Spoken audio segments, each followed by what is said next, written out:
بسم اللہ الرحمن الرحیم۔ پورے بغداد میں اس پہلوان کے مقابلے کا کوئی نہ تھا۔ بڑے سے بڑا پہلوان بھی اس کے سامنے زیر تھا۔ کیا مجال کہ کوئی اس کے سامنے نظر ملا سکے۔ یہی وجہ تھی کہ شاہی دربار میں اس کو بڑی عزت کی نگاہ سے دیکھا جاتا تھا اور بادشاہ کی نظر میں اس کا خاص مقام تھا۔ ایک دن جنید پہلوان بادشاہ کے دربار میں اراکین سلطنت کے ہمراہ بیٹھا ہوا تھا کہ شاہی محل کے صدر دروازے پر کسی نے دستک دی۔ خادم نے آ کر بادشاہ کو بتایا کہ ایک کمزور و ناتواں شخص دروازے پر کھڑا ہے، جس کا بوسیدہ لباس ہے۔ کمزوری کا یہ عالم ہے کہ زمین پر کھڑا ہونا مشکل ہو رہا ہے۔ اس نے یہ پیغام بھیجا ہے کہ جنید کو میرا پیغام پہنچا دو کہ وہ کشتی میں میرا چیلنج قبول کرے۔ بادشاہ نے حکم جاری کیا کہ اسے دربار میں پیش کرو۔ اجنبی ڈگمگاتے پیروں سے دربار میں حاضر ہوا۔ وزیر نے اجنبی سے پوچھا، تم کیا چاہتے ہو؟ اجنبی نے جواب دیا، میں جنید پہلوان سے کشتی لڑنا چاہتا ہوں۔ وزیر نے کہا، چھوٹا منہ بڑی بات نہ کرو۔ کیا تمہیں معلوم نہیں کہ جنید کا نام سن کر بڑے بڑے پہلوانوں کے پسینہ آ جاتا ہے؟ پورے شہر میں اس کے مقابلے کا کوئی نہیں، اور تم جیسے کمزور شخص کا جنید سے کشتی لڑنا تمہاری ہلاکت کا سبب بھی ہو سکتا ہے۔ اجنبی نے کہا، جنید پہلوان کی شہرت ہی مجھے کھینچ کر لائی ہے، اور میں آپ پر یہ ثابت کر کے دکھاؤں گا کہ جنید کو شکست دینا ممکن ہے۔ میں اپنا انجام جانتا ہوں۔ آپ اس بحث میں نہ پڑیں، بلکہ میرے چیلنج کو قبول کیا جائے۔ یہ تو آنے والا وقت بتائے گا کہ شکست کس کا مقدر ہوتی ہے۔ جنید پہلوان بڑی حیرت سے آنے والے اجنبی کی باتیں سن رہا تھا۔ بادشاہ نے کہا، اگر سمجھانے کے باوجود یہ بضد ہے تو اپنے انجام کا یہ خود ذمہ دار ہے، لہٰذا اس کا چیلنج قبول کر لیا جائے۔ بادشاہ کا حکم ہوا اور کچھ ہی دیر کے بعد تاریخ اور جگہ کا اعلان کر دیا گیا، اور پورے بغداد میں اس چیلنج کا تہلکہ مچ گیا۔ ہر شخص کی یہ خواہش تھی کہ اس مقابلے کو دیکھے۔ تاریخ جوں جوں قریب آتی گئی، لوگوں کا اشتیاق بڑھتا گیا۔ ان کا اشتیاق اس وجہ سے تھا کہ آج تک انہوں نے تنکے اور پہاڑ کا مقابلہ نہیں دیکھا تھا۔ دور دراز ملکوں سے بھی سیاح یہ مقابلہ دیکھنے کے لیے آنے لگے۔ جنید کے لیے یہ مقابلہ پر اسرار تھا، اور اس پر ایک انجانی سی ہیبت طاری ہونے لگی۔ انسانوں کا ٹھاٹھیں مارتا سمندر شہر بغداد میں امڈ آیا تھا۔ جنید پہلوان کی ملک گیر شہرت کے کسی تعارف کی محتاج نہ تھی۔ اپنے وقت کا مانا ہوا پہلوان آج ایک کمزور اور ناتواں انسان سے مقابلے کے لیے میدان میں اتر رہا تھا۔ اکھاڑے کے اطراف لاکھوں انسانوں کا ہجوم اس مقابلہ کو دیکھنے آیا ہوا تھا۔ بادشاہ وقت اپنے سلطنت کے اراکین کے ہمراہ اپنی کرسیوں پر بیٹھ چکے تھے۔ جنید پہلوان بھی بادشاہ کے ہمراہ آ گیا تھا۔ سب لوگوں کی نگاہیں اس پر اسرار شخص پر لگی ہوئی تھی، جس نے جنید جیسے نامور پہلوان کو چیلنج دے کر پورے سلطنت میں تہلکہ مچا دیا تھا۔ مجمع کو یقین آ رہا تھا کہ اجنبی مقابلے کے لیے آئے گا، پھر بھی لوگ شدت سے اس کا انتظار کرنے لگے۔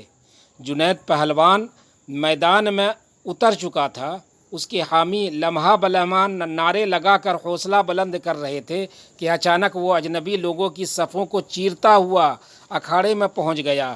ہر شخص اس کمزور اور ناتواں شخص کو دیکھ کر محو حیرت میں پڑ گیا کہ جو شخص جنید کی ایک پھونک سے اڑ جائے، اس سے مقابلہ کرنا دانش مندی نہیں۔ لیکن اس کے باوجود سارا مجمع دھڑکتے دل کے ساتھ اس کشتی کو دیکھنے لگا۔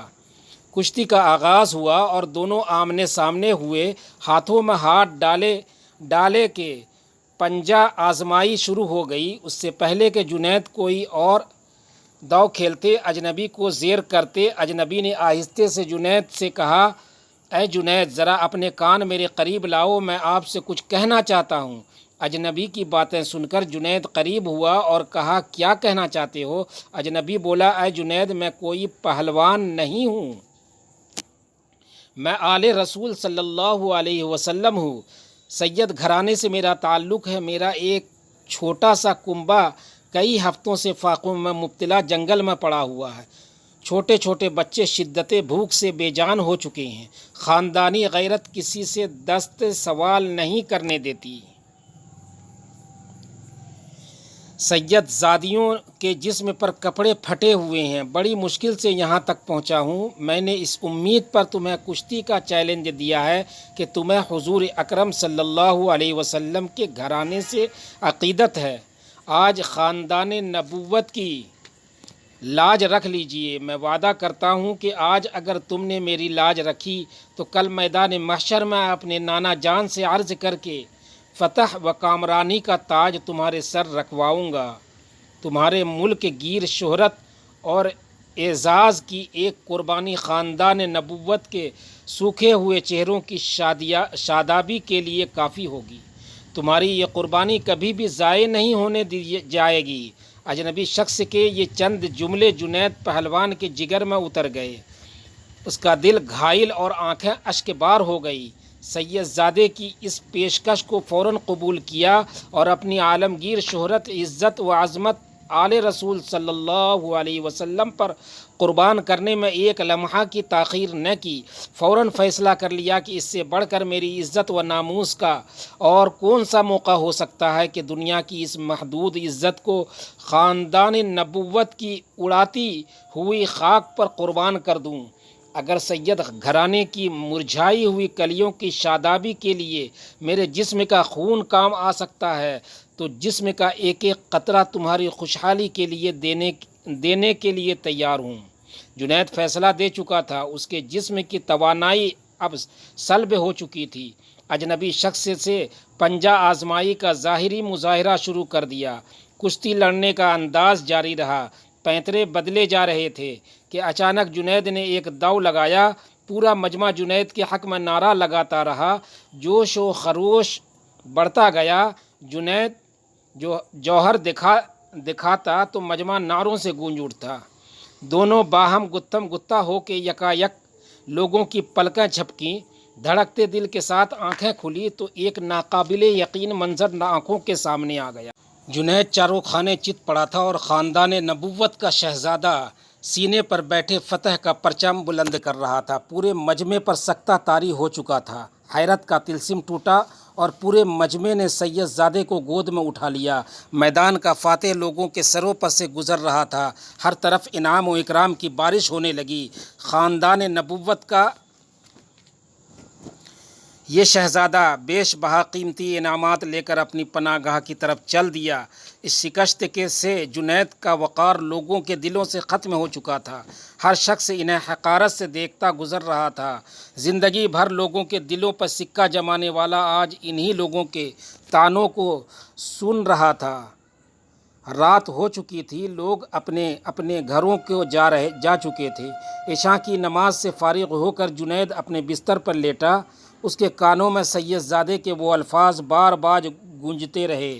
آج میں وعدہ کرتا ہوں کہ اگر تم نے میری لاج رکھی تو کل میدان محشر میں اپنے نانا جان سے عرض کر کے فتح و کامرانی کا تاج تمہارے سر پر رکھواؤں گا۔ جنید سوچتا گیا، واقعی ایسا ہوگا کیا؟ مجھے یہ شرف حاصل ہوگا کہ حضور سرور کونین حضرت محمد صلی اللہ علیہ وسلم کے ہاتھوں سے یہ تاج میں پہنوں؟ نہیں، میں اس قابل نہیں، لیکن خاندان نبوت کے شہزادے نے مجھ سے وعدہ کیا ہے۔ آل رسول کا وعدہ غلط نہیں ہو سکتا۔ یہ سوچتے سوچتے جنید نیند کی آغوش میں پہنچ چکا تھا۔ نیند میں پہنچتے ہی دنیا کے حجابات نگاہوں کے سامنے سے اٹھ چکے تھے۔ ایک حسین خواب نگاہوں کے سامنے تھا اور گنبد خضرا کا سبز گنبد نگاہوں کے سامنے جلوہ گر ہوا، جس سے ہر سمت روشنی بکھرنے لگی۔ ایک نورانی ہستی جلوہ فرما ہوئی، جن کے حسن و جمال سے جنید کی آنکھیں خیرہ ہو گئی۔ دل کیف سرور میں ڈوب گیا۔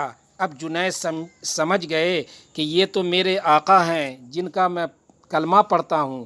فوراً قدموں سے لپٹ گئے۔ حضور اکرم صلی اللہ علیہ وسلم نے فرمایا، اے جنید اٹھو، قیامت سے پہلے اپنی قسمت کی سرفرازی کا نظارہ کرو۔ نبی زادوں کے ناموس کے لیے شکست کی ذلتوں کا انعام قیامت تک قرض رکھا نہیں جائے گا۔ سر اٹھاؤ، تمہارے لیے فتح و کرامت کی دستار لے کر آیا ہوں۔ آج سے تمہیں عرفان و تقرب کے سب سے اونچے مقام پر فائز کیا جاتا ہے۔